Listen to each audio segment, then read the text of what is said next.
Assalamualaikum warahmatullahi wabarakatuh. Perkenalkan, nama saya Vanessa Kandaya Putri.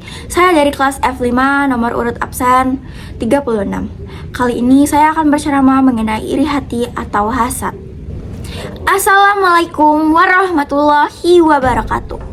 Segala puji bagi Allah Subhanahu wa Ta'ala yang membolak-balikan hati dan memberikan cahaya kepada siapa saja yang Ia kehendaki. Salawat serta salam semoga selalu tercurah untuk Nabi Muhammad Sallallahu Alaihi Wasallam beserta keluarga, sahabat, dan umat-umatnya hingga akhir zaman. Hadirin yang dirahmati Allah Subhanahu wa Ta'ala, hari ini kita akan membahas tentang iri hati atau hasad. Sebelum memulai kegiatan pada pagi hari ini, ada baiknya kita mengucapkan kata Bismillahirrahmanirrahim dan melantunkan salawat untuk Nabi Muhammad Sallallahu Alaihi Wasallam. Allahumma sholli ala Sayyidina Muhammad wa ala ali Sayyidina Muhammad. Langsung saja para hadirin yang dirahmati Allah Subhanahu wa Ta'ala, kita masuk ke dalam topik pembahasan kita, yaitu hasad atau iri hati. Apa itu iri hati? Iri hati adalah merasa tidak senang apabila melihat seseorang mendapatkan nikmat atau kebaikan dan berharap nikmat itu hilang dari dirinya. Inilah penyakit yang membuat hati menjadi kotor, gelisah, dan jauh dari kata bersyukur. Penyakit yang paling mematikan itulah dia, hasad atau iri hati. Orang yang memiliki penyakit iri hati di akhirat akan wa innal hasad, karena sesungguhnya hasad itu yakulul hasad, memakan semua amal-amal ibadah sebagaimana api memakan kayu bakar. Teman-teman semua, adapun rasa iri hati yang baik, itulah dia ghibtah. Ghibtah dan hasad itu berbeda. Hasad adalah rasa ingin memiliki suatu hal dan berharap hal tersebut hilang dari pemilik pertama. Sedangkan ghibtah adalah rasa keinginan memiliki nikmat yang dimiliki orang lain tanpa diiringi rasa nikmat itu hilang dari pemilik yang pertama.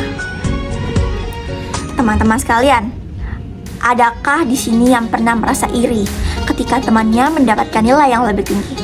Adapun misalkan tetangga kalian membeli mobil, kalian langsung merasa kayak sedih, merasa tersaingi? Astagfirullahaladzim teman-teman. Itulah dia salah satu contoh dari hasad. Hasad ini teman-teman memiliki ciri-cirinya. Inilah dia ciri-ciri hasad. Yang pertama, tidak senang melihat orang lain berhasil.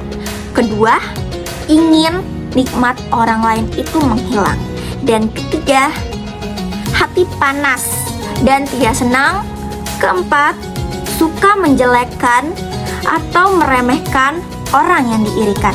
Dan yang kelima, senang melihat orang lain gagal. Adapun dalil mengenai penyakit hasad ini teman-teman, surat Al-Falaq ayat 5. Wa min syarri hasad, dan dari kejahatan orang dengki ketika ia dengki. Menurut Ustadz Adi Hidayat, penyakit hasad sungguh dahsyat. Bahkan Nabi menuntun kita untuk membaca ayat-ayat tentang hasad sebagai pelindung tidur sebelum kita tidur, karena di antaranya penyakit inilah yang terbawa hingga tidur. Hasad ini memiliki dampak negatif bagi kita semua teman-teman. Yang pertama, hati gelisah dan tidak tenang. Kedua, menghapus pahala. Ketiga, merusak hubungan dengan orang lain. Dan keempat, menimbulkan dosa seperti ghibah dan fitnah. Dan yang terakhir, menghalangi rezeki dan keberkahan. Sungguh luar biasa teman-teman penyakit hasad ini. Maka jagalah diri kalian agar selalu berada di lindungan Allah Subhanahu wa Ta'ala. Teman-teman, syaitan itu suka menanamkan rasa iri hati di dalam hati kita. Jadi, kita harus melawannya. Adapun cara-cara mengatasi rasa iri hati tersebut. Sini teman-teman, aku kasih tahu. Yang pertama, selalu bersyukur. Kita harus selalu bersyukur atas nikmat yang diberikan Allah kepada kita. Karena mungkin saja nikmat yang Allah berikan kepada kita adalah nikmat yang diinginkan oleh orang lain. Yang kedua, selalu bersyukur atas rezeki yang diberikan Allah.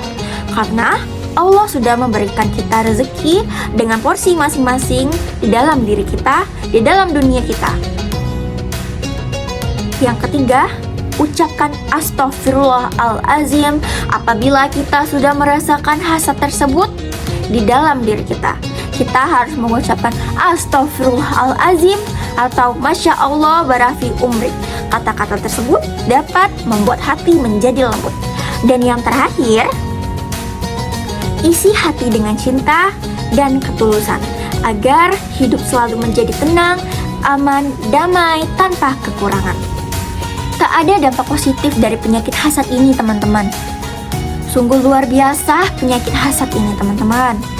Karena penyakit hasad ini sangat memiliki banyak dampak negatif bagi kita semua.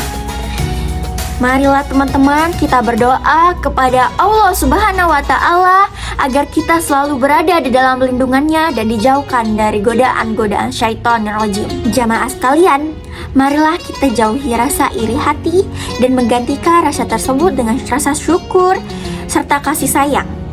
Hati yang bersih akan membuat hidup kita menjadi lebih tenang, bahagia, dan lebih dekat dengan Allah Subhanahu wa Ta'ala. Sekian saja dakwah pada pagi hari ini. Adapun saya membawakan pantun, pergi ke pasar membeli roti. Roti dibeli rasanya manis. Jaga hati jauhi dengki agar hidup terasa harmonis. Semoga Allah membersihkan hati kita dari rasa iri hati dan menjadikan kita hamba yang ikhlas dan memberikan kita kekuatan untuk bersyukur.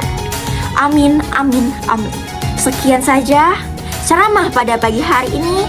Saya akhiri. Wassalamualaikum warahmatullahi wabarakatuh.